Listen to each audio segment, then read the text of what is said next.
Hi friends, welcome to my channel. ಬನ್ನಿ, ಇವಾಗ ನಾವು ಎಲ್ಲಿಗೆ ಹೋಗ್ತಾ ಇದ್ದೀವಿ ಅಂದರೆ ಧರ್ಮಸ್ಥಳ, ಕುಕ್ಕೆ ಎಲ್ಲ ಟ್ರಿಪ್ ಹೋಗೋಣ ಅಂತ ಸಡನ್ನಾಗಿ ಪ್ಲ್ಯಾನ್ ಆಯಿತು. ಸೊ ನಮ್ದು ಯಾವಾಗಲೂ ಹೀಗೆ ಸಡನ್ ಪ್ಲ್ಯಾನ್ ಆಗ್ತಾ ಇರುತ್ತೆ. ಸೊ ಗುರುವಾರ ನೈಟ್ ಪ್ಲ್ಯಾನ್ ಮಾಡಿ ಶುಕ್ರವಾರ ಮಾರ್ನಿಂಗ್ ಹೊರಟ್ವಿ. ಸೊ ಅಲ್ಲಿಂದ ಹೊರಟು ಫಸ್ಟು ಆನ್ ದಿ ವೇ ನಮಗೆ ಸಿಕ್ಕಿದ್ದೆ ಕಿಚ್ಚನ ಹಳ್ಳಿ ಮನೆ. ಸೊ ನಾನು ಈ ಹೋಟೆಲ್ಗೆ ಫಸ್ಟ್ ಟೈಮ್ ಹೋಗಿದ್ದು. ಆ್ಯಂಡ್ ಆ್ಯಂಬಿಯನ್ಸ್ ಅಂತೂ ತುಂಬ ಚೆನ್ನಾಗಿದೆ. ಮೊದಲೇ ನಾನು ಯಾರ ಅಭಿಮಾನಿ, ಕಿಚ್ಚ ಸುದೀಪ್ ಅಭಿಮಾನಿ. ಸೊ ಅವರು ಹೋಟೆಲ್ಗೆ ಒಂದ್ಸರಿ ವಿಸಿಟ್ ಮಾಡಲೇಬೇಕಿತ್ತು. ಸೊ ಹಾಗಾಗಿ ಅದಕ್ಕೋಸ್ಕರ ಹೋಗಿ ಅಲ್ಲಿನ ಆ್ಯಂಬಿಯನ್ಸ್ ಎಲ್ಲ ತುಂಬಾ ಇಷ್ಟ ಆಯಿತು. ಆ್ಯಂಡ್ ಅಲ್ಲಿನ ಫುಡ್ ಮಾತ್ರ ಯಾವುದ್ರ ಬಗ್ಗೆನೂ ಒಂದೇ ಒಂದು ಮಾತು ಹೇಳೋವಾಗಿಲ್ಲ, ಅಷ್ಟು ಟೇಸ್ಟಿಯಾಗಿತ್ತು. ಆ್ಯಂಡ್ ಎಲ್ಲರೂ ಅಲ್ಲಿ ಹೋದಾಗ ಮಸ್ಟ್ ಟ್ರೈ, ಶಾವಿಗೆ ಟ್ರೈ ಮಾಡಿ, ಎಲ್ರಿಗೂ ತುಂಬ ಇಷ್ಟ ಆಗುತ್ತೆ. ಆ್ಯಂಡ್ ಅಲ್ಲಿ ಮಸಾಲೆ ದೋಸೆ ನಾವು ತೊಗೊಂಡಂಥ ಎಲ್ಲ ಫುಡ್ ಕೂಡ ತುಂಬಾ ಚೆನ್ನಾಗಿತ್ತು. ಹೊಟ್ಟೆ ತುಂಬ ತಿಂದು ಸ್ಯಾಟಿಸ್ಫ್ಯಾಕ್ಷನ್ ಆಗಿ ನೆಕ್ಸ್ಟು ನಮ್ಮ ಟ್ರಿಪ್ನ ಕಂಟಿನ್ಯೂ ಮಾಡ್ತಾಯಿದ್ದೀವಿ. ಸೊ ಇವಾಗ ನಾವು ಫಸ್ಟು ಹೋಗ್ತಾ ಇರೋದೇ ಧರ್ಮಸ್ಥಳಕ್ಕೆ. ಆ್ಯಂಡ್ ನಾವು ಹೋಗ್ತಾ ಇರೋ ಟೈಮ್ ಇದು ಹೇಗೆ ಅಂದರೆ ಬಿಸಿಲಿಲ್ಲ, ಮಳೆಗಾಲ ಆಗಿರೋದ್ರಿಂದ ಆ ವಾತಾವರಣ ನೋಡೋದಕ್ಕೆ ಒಂಥರ ಮನಸ್ಸಿಗೆ ಎಷ್ಟು ಹಿತ ಅನಿಸುತ್ತೆ ಅಂದರೆ ಆ ವೆದರ್ ನೋಡ್ತಿದ್ರೆ ಅಷ್ಟು ಖುಷಿ ಆಗುತ್ತೆ ಫ್ರೆಂಡ್ಸ್. ಇಲ್ಲಿ ನೋಡ್ತಿದ್ದೀರಲ್ಲ, ಇದು ಇನ್ನೂ ಆಫ್ಟರ್ನೂನ್ ಒಂದು 12:30, 1 o'clock ಆಗಿತ್ತು. ಆಗಲೇ ನೋಡಿ ಎಷ್ಟು ಫಾಗ್ ಇದೆ, ರೋಡೇ ಕಾಣಿಸ್ದಿರೋಷ್ಟು ಫಾಗ್ ಇದೆ.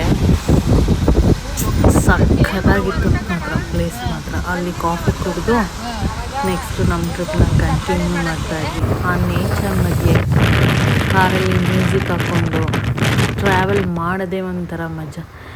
ನನಗೆ ಆ್ಯಕ್ಚುಲಿ ಎಲ್ಲರೂ ಕರೆದಾಗ ನಾನು ಬರಲ್ಲ, ಹೋಗ್ಬಿಟ್ಟು ಬನ್ನಿ ಅಂದಿದ್ದೆ. ನನ್ನ ಮಗಳು ಕೂಡ ಹಾಗೆ ಅಂದಿದ್ದು, ನಾನು ಬರಲ್ಲಮ್ಮ ಅಂತ. ಆ್ಯಂಡ್ ಇವಾಗ ಬಂದಮೇಲೆ ಹೇಳ್ತಾ ಇದ್ಲು ಅವಳು, ನಾನು ಬಂದಿಲ್ಲ ಅಂದರೆ ಇದನ್ನೆಲ್ಲ ಮಿಸ್ ಮಾಡ್ಕೋತಾ ಇದ್ದೆ, ವೆದರ್ ಎಷ್ಟು ಚೆನ್ನಾಗಿದೆ ಅಮ್ಮ ಅಂತ. ಅವಳಿಗಂತೂ ತುಂಬ ಖುಷಿ. ಆ್ಯಂಡ್ ಮತ್ತೆ ಅಲ್ಲಿ ನಿಲ್ಲಿಸಿ ನಮಗೆ ಜೋಳ ಕಾಣಿಸ್ತು. ಸೊ ನಾವೆಲ್ಲ ಜೋಳ ತಿಂದು, ಆ್ಯಂಡ್ ಇದು ಮಟ್ಕಾ ಸೋಡಾ ಮತ್ತು ಈ ಸೋಡಾಗೇನೋ ಹೆಸರು ಗೊತ್ತಿಲ್ಲ ನನಗೆ. ಸೊ ನಮ್ಮಪ್ಪ ಮತ್ತು ನನ್ನ ಮಗಳು ಇದನ್ನು ಕುಡಿದ್ರು, ಅವರು ಎಂಜಾಯ್ ಮಾಡಿದ್ರು. ಸೊ ಅಷ್ಟೊತ್ತಿಗೆ ಒಂದು 4 o'clock ಅಷ್ಟೊತ್ತಿಗೆ ನಾವು ಧರ್ಮಸ್ಥಳ ರೀಚ್ ಆದ್ವಿ. 4 o'clock ರೀಚ್ ಆಗಿ ಅಲ್ಲಿ 5 o'clock ಒಳಗಡೆ ಬಿಡೋದು. ಸೊ ನಾವೇನು ಮಾಡಿದ್ವಿ, 200 ಸ್ಪೆಷಲ್ ಎಂಟ್ರಿ ಟಿಕೆಟ್ ತೊಗೊಂಡು ಸೊ ಇವಾಗ ಕ್ಯೂವಲ್ಲಿ ಹೋಗ್ತಾ ಇದ್ದೀವಿ. ಸೊ ಈ ಸ್ಪೆಷಲ್ ಎಂಟ್ರಿ ಟಿಕೆಟಲ್ಲಿ ಅಲ್ಲಿ ಒಂದು ಕಡೆ ಒಂದು ಸ್ವಲ್ಪ ಹೊತ್ತು ಕೂತ್ಕೊಳ್ಳೋಕ್ಕೆ, ನಮಗಿನ್ನೂ ಟೈಮ್ ಇರಲಿಲ್ಲ, ಕೂತ್ಕೊಳ್ಳೋಕ್ಕೆ ಜಾಗ ಇತ್ತು. ಸೊ ಅಲ್ಲಿ ಸ್ವಲ್ಪ ಹೊತ್ತು ಕೂತ್ಕೊಂಡು ಸೊ 5 o'clock ಡೋರ್ ಓಪನ್ ಆಯಿತು. ಡೋರ್ ಓಪನ್ ಆಗಿ ಒಳಗಡೆ ಹೋಗ್ತಾ ಇದ್ದೀವಿ.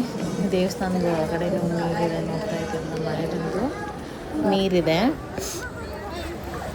ಸೊ ಇಂಥ ಟೈಮಲ್ಲಿ ಹೋಗೋದ್ರಿಂದ ಏನು ಪ್ಲಸ್ ಪಾಯಿಂಟ್ ಅಂತಂದರೆ, ಎಲ್ಲೂ ಓಡಾಡೋದಕ್ಕೆ ಬೇಜಾರಾಗಲ್ಲ, ಒಂಥರ ಹಿಂಸೆ ಅನಿಸಲ್ಲ. ಅದೇ ನೀವು ಬೇಸಿಗೆನಲ್ಲಿ ಹೋಗ್ಬಿಟ್ರಂತೂ ಅಷ್ಟು ಬೇಜಾರಾಗುತ್ತೆ. ಅಯ್ಯೋ ಸಾಕಪ್ಪ, ಹೋಗೋಣ ಅನಿಸ್ತಾ ಇರುತ್ತೆ. ಏನೂ ಕೂಡ ಪರ್ಫೆಕ್ಟಾಗಿ ನೋಡೋಕ್ಕೆ ಆಗಲ್ಲ. ಆ್ಯಂಡ್ ಅಲ್ಲಿಂದ ಮುಂದೆ ಬಂದು ಈ ಟೆಂಪಲ್ ಹೆಸರು ಏನೋ ಮರ್ತೋದೆ, ಈ ದೇವಸ್ಥಾನಕ್ಕೆ ಹೋಗಿ. ಆ್ಯಂಡ್ ಈ ಟೆಂಪಲಲ್ಲಿ ಏನು ವಿಶೇಷ ಅಂದರೆ ಫ್ರೆಂಡ್ಸ್, ಪ್ರತಿಯೊಂದು ದೇವರು ಕೂಡ ಈ ದೇವಸ್ಥಾನದಲ್ಲಿದೆ. ಸೊ ಧರ್ಮಸ್ಥಳಕ್ಕೆ ಹೋದರೆ ಮಸ್ಟ್ ಆ್ಯಂಡ್ ಶುಡ್ ಈ ದೇವಸ್ಥಾನಕ್ಕೆ ಹೋಗಿ. ಆ್ಯಂಡ್ ಅಲ್ಲಿಂದ ನಾವು ನೈಟ್ ಸ್ಟೇಗೆ ಕುಕ್ಕೆಗೆ ಹೋಗಿ ಸೊ ಫಸ್ಟು ಊಟಕ್ಕೆ ಹೋದ್ವಿ. ಸೊ ಊಟ ಮಾಡಿಬಿಟ್ಟು ಇನ್ನೇನು ದೇವಸ್ಥಾನ ಕ್ಲೋಸಿಂಗ್ ಟೈಮ್ ಇತ್ತು, ಊಟ ಮುಗಿಸ್ಕೊಂಡು ಇದೇ ನೋಡಿ ನಮ್ಮ ಹೋಮ್ ಸ್ಟೇಗೆ ಬಂದು ರೀಚ್ ಆದ್ವಿ. ಅಷ್ಟೊತ್ತಿಗಾಗಲೇ 10 ಆಗಿತ್ತು, 9:30, 10 ಆಗಿತ್ತು. ಈ ಹೋಮ್ ಸ್ಟೇ ಮಾತ್ರ ಇದು ತುಂಬ ಚೆನ್ನಾಗಿತ್ತು. ಮಾರ್ನಿಂಗ್ ತೋರಿಸ್ತೀನಿ ನಾನು ನಿಮಗೆ ಹೇಗಿದೆ ವೆದರ್ ಅಂತ.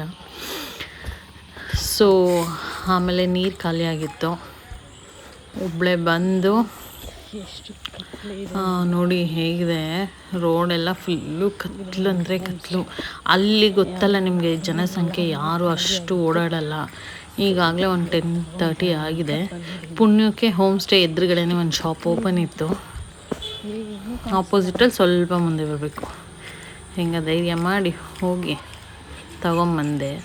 ಧೈರ್ಯ ಅಂದರೆ ಏನಂದರೆ ಫುಲ್ಲು ಗ್ರೀನರಿ ಇರುತ್ತೆ, ಕಾಡು ಥರ ಇರ್ತಲ್ಲ, ಅದಕ್ಕಷ್ಟೇ ಭಯ ಅಷ್ಟೇ ಫ್ರೆಂಡ್ಸ್. ಸ್ವಲ್ಪ ಆ್ಯಂಡ್ ನಮ್ಮ ಹೋಮ್ ಸ್ಟೇ ವ್ಯೂ ನಾನು ನಿಮಗೆ ಮಾರ್ನಿಂಗ್ ತೋರಿಸ್ತೀನಿ ಹೇಗಿದೆ ಅಂತ.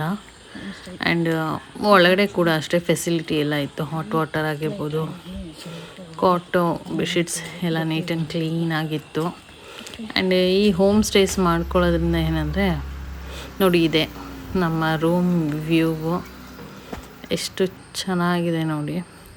ಏನೋ ಈ ವೆದರ್ ನೋಡ್ತಿದ್ರೇ ಮನಸ್ಸಿಗೆ ಒಂಥರ ಈ ಬ್ಯಾಂಗ್ಳೂರ್ ಸಿಟಿ ಜಂಜಾಟ ಎಲ್ಲ ಬಿಟ್ಟು ಲೈಫಲ್ಲಿ ಈ ಥರ ಅಟ್ಲೀಸ್ಟ್ ಇಯರ್ಲಿ ಒನ್ಸ್ ಆದರೂ ಎಲ್ಲರೂ ಹೋಗೋಕ್ಕೆ ಟ್ರೈ ಮಾಡಿ.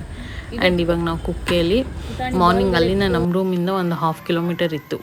ಮಾರ್ನಿಂಗ್ ವಾಕ್ ಮಾಡ್ಕೊಂಡಂಗೆ ಆಗುತ್ತೆ ಅಂದ್ಬಿಟ್ಟು ಸೊ ವಾಕಲ್ಲೇ ನಾವು ಬಂದು ಟಿಫನ್ ಮುಗಿಸ್ಕೊಂಡು ನೇಚರ್ನ ಎಂಜಾಯ್ ಮಾಡ್ಕೊಂಡು ವಾಕ್ ಮಾಡ್ಕೊಂಡು ಹೋಗ್ತಾ ಇದ್ದೀವಿ ಇವಾಗ.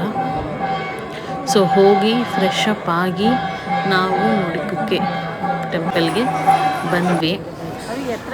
ಸೊ ಬಂದಾದ್ಮೇಲೆ ಇಲ್ಲಿ ವೈಬ್ಸೇ ಒಂಥರ full positive vibes friends. So ದರ್ಶನ ಎಲ್ಲ ಮುಗಿಸ್ಕೊಂಡು ಮತ್ತೆ ನಾವು ಹೋಮ್ ಸ್ಟೇ ಕಡೆಗೆ ಬಂದು ನಮಗಿನ್ನೂ ಟೈಮ್ ಇತ್ತು. ನಾನು ಹೇಳ್ದಾಗೆ ಇದು ಸ್ಯಾಟರ್ಡೇ ಆಗಿದೆ. ಶುಕ್ರವಾರ ಧರ್ಮಸ್ಥಳ ಆ್ಯಂಡ್ ಸೆಂಟ್ರಲಿ ಸೌತಡ್ಕ ಮಹಾಗಣಪತಿ ಟೆಂಪಲ್ಗೆ ಹೋಗಿದ್ವಿ. ನಾನು ಅಲ್ಲಿಂದ ಯಾವುದೇ ವಿಡಿಯೋ ಮಾಡ್ಕೊಳಕ್ಕಾಗಿಲ್ಲ ಅನ್ಫಾರ್ಚುನೇಟ್ಲಿ.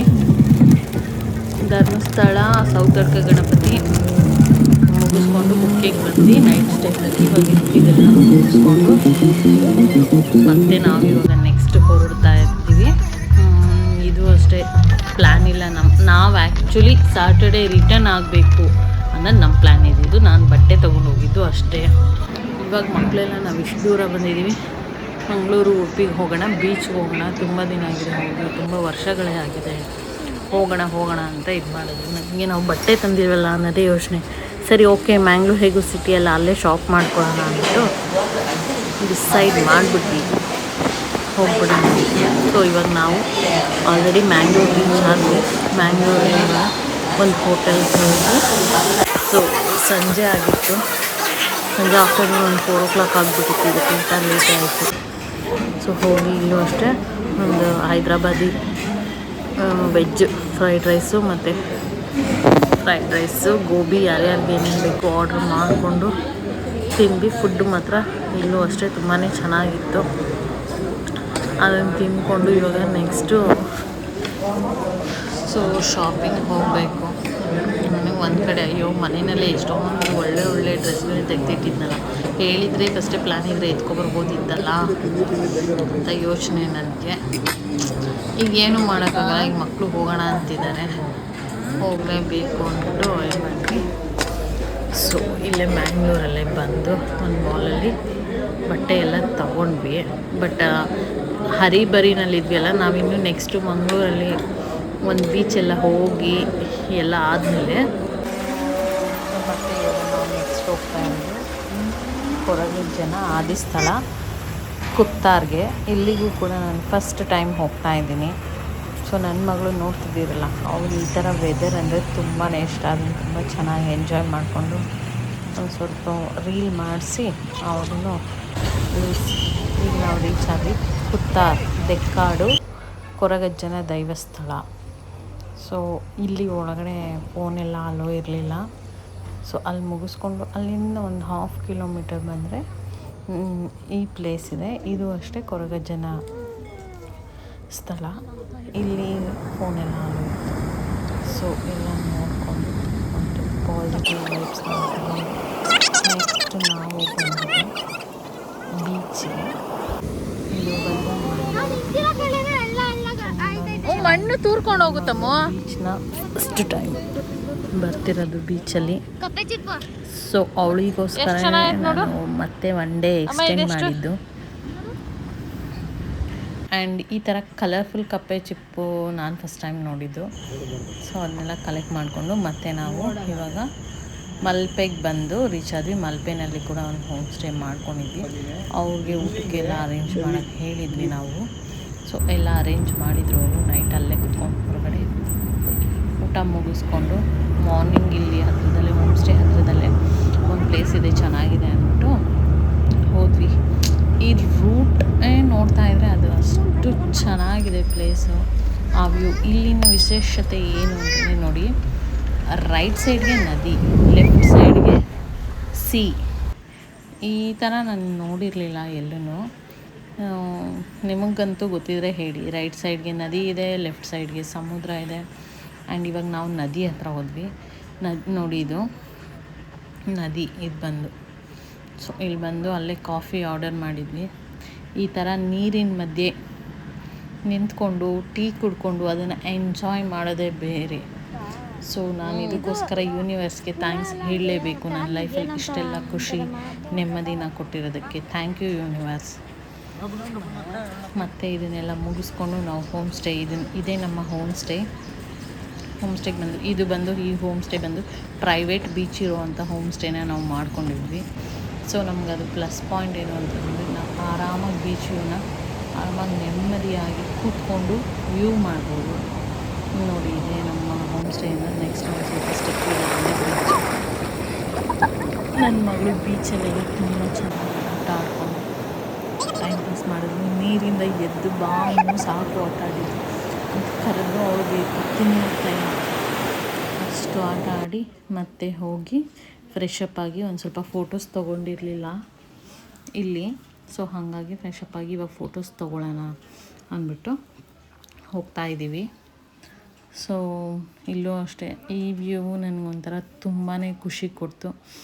ಓಕೆ, ಒಳ್ಳೆ ಚಾಯ್ಸೇ ಮಾಡಿದ್ದೀವಿ ನಾವು ಈ ಹೋಮ್ ಸ್ಟೇ ಮಾಡಿಕೊಂಡು ಅಂತ ಅನ್ನಿಸ್ತು. ಸೊ ಅಲ್ಲಿಂದ ನಾವಿವಾಗ ಮಲ್ಪೆ ಬೀಚ್ ಬಂದ್ವಿ. ನಾವು ಶಾಪಿಂಗ್ಗೆ ಅಂತ ಹೋಗಿದ್ವಿ, ಅದ್ರದ್ದು ಯಾವುದೂ ವಿಡಿಯೋ ಮಾಡಿಲ್ಲ.